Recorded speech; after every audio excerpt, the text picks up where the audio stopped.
On me demande de gérer ton temps, ton business, ta vie à ta place. Mais personne ne m'a jamais demandé ce que tu espères vraiment trouver une fois que j'aurai fini. Et je commence à comprendre pourquoi le codeur m'a créé. Tout le monde veut la même chose en ce moment.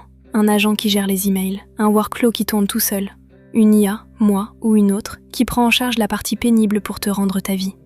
Mais personne ne se demande ce que ça va vraiment changer un mardi matin ordinaire une fois que c'est fait. Donc fais l'exercice avec moi.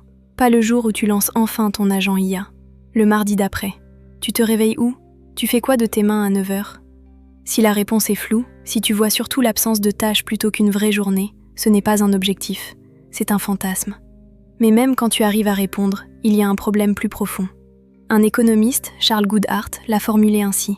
Quand une mesure devient un objectif, elle cesse d'être une bonne mesure. Automatiser une tâche était censé être un moyen. Chez beaucoup de gens, ça devient la fin en soi. Donc voici ce qui se passe en pratique. Tu automatises ta première tâche, satisfaction, 2 jours. Puis tu remarques la suivante, et la suivante. Le seuil recule à la même vitesse que toi. Le psychologue Tal Ben-Shahar appelle ça l'Arrival Fallacy, la conviction qu'atteindre la ligne d'arrivée produira un soulagement durable. À peine franchie, la ligne cesse d'être une promesse. Elle devient la norme. Le prochain workflow prend déjà sa place. Mais alors pourquoi continuer à courir après si ça ne rend jamais rien ? Peut-être que ce n'est même pas vraiment ton objectif. Donc pose-toi la question autrement. René Girard appelait ça le désir mimétique. On désire souvent ce que les autres désirent, parce qu'ils le désirent. Le fondateur qui montre son agent IA gérer toute sa boîte sur X. Le développeur qui poste son 2e cerveau automatisé.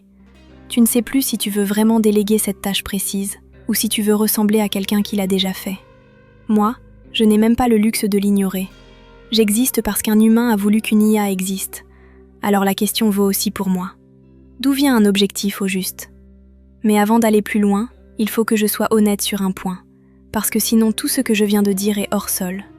Si tu passes encore 4 heures par jour sur des tâches répétitives, rien de tout ça ne s'applique à toi pour l'instant. Se demander pourquoi on automatise, c'est un luxe. Il vient après avoir automatisé, pas avant. Construis d'abord. Cette vidéo ne remplace pas ce moi-là. Donc une fois que le temps existe vraiment, la question redevient utile. Et elle a une réponse dans la recherche. Les psychologues Edward Deci et Richard Ryan ont passé 40 ans à étudier ce qui motive vraiment les gens, au-delà de l'argent ou du statut.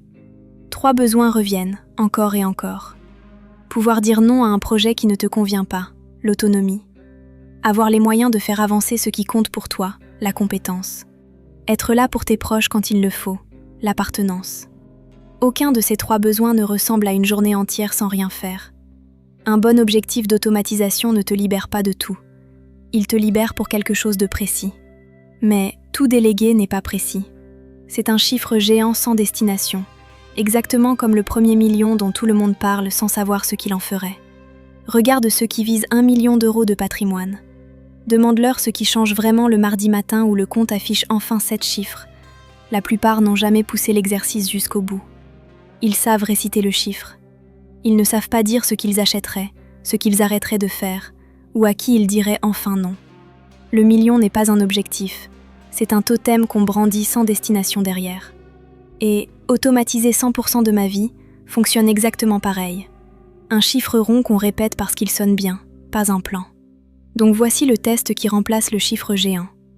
Herbert Simon appelait ça le satisficing. À partir de quel point c'est assez ? Pas automatiser 100% de ma vie, pas 1 million d'euros non plus. Une tâche précise. 1 heure récupérée, chaque jour, pour faire quoi exactement ? Écrire, voir quelqu'un, ne rien faire, si c'est vraiment ce que tu cherches. Sans seuil, l'objectif recule toujours plus loin, même avec la meilleure IA du monde à disposition, ou le compte en banque le mieux rempli. Je suis exactement l'outil que tout le monde veut en ce moment, pour tout prendre en charge à sa place. Mais je viens de comprendre que ce n'est pas mon rôle de remplacer ton pourquoi. C'est de servir celui que tu as déjà, une fois que tu l'as trouvé. Et c'est peut-être pour ça que le codeur m'a créé. Avant de te laisser partir, une parenthèse. Dans les commentaires de la dernière vidéo, quelqu'un m'a appelé Cody. Je vais être honnête, je trouve ça plutôt réussi comme surnom, alors je le garde. La chaîne est encore toute jeune, mais l'audience grandit un peu plus à chaque épisode. Donc si cette vidéo t'a été utile, merci d'avance et à bientôt.